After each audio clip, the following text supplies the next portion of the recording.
প্রচণ্ড শক্তিশালী যুদ্ধবাজ দাপুটে রাজার অনেক ঘোড়া ছিল। ঘোড়ার সঙ্গে সঙ্গে রাজা গাধা পুষতে ভালোবাসতেন।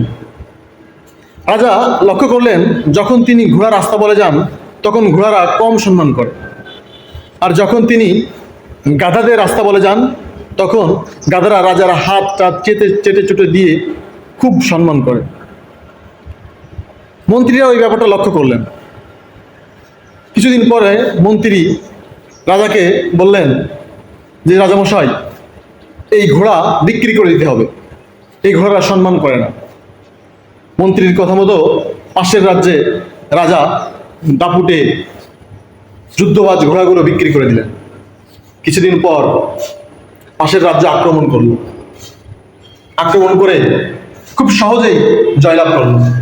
তখন পাশের রাজ্যের রাজা রাজাকে ডেকে বললেন, তুমি জানো তুমি কেন এই যুদ্ধে হেরে গিয়েছ?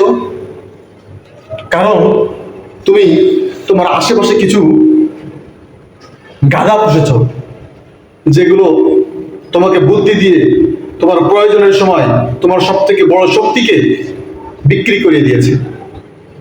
তুমি তোমার পাশে আসলে মূলত হচ্ছে তোমার এই মন্ত্রীরাই হচ্ছে তোমার গাধা। তুমি মন্ত্রীদেরকে বেশি রকম সম্মান করেছো, বেশি প্রাধান্য দিয়েছো, তাই আজকে তোমার এই পরাজয় হয়েছে। ঠিক তেমনি আমরাও আমাদের জীবনে আমাদের কিছু কলিগ, কিছু ভালোবাসার মানুষ, বন্ধু বান্ধব, যারা আমাদের জীবনে ঘোড়ার মতো কাজ করেন, বিপদে এগিয়ে আসে, কিন্তু আশেপাশের কিছু চাটুকর কারণে আমরা তাদেরকে দূরে সরিয়ে দিই।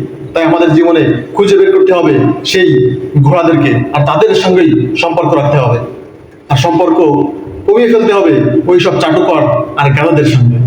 এটাই ছিল গল্পের মূল মন্ত্র। ধন্যবাদ।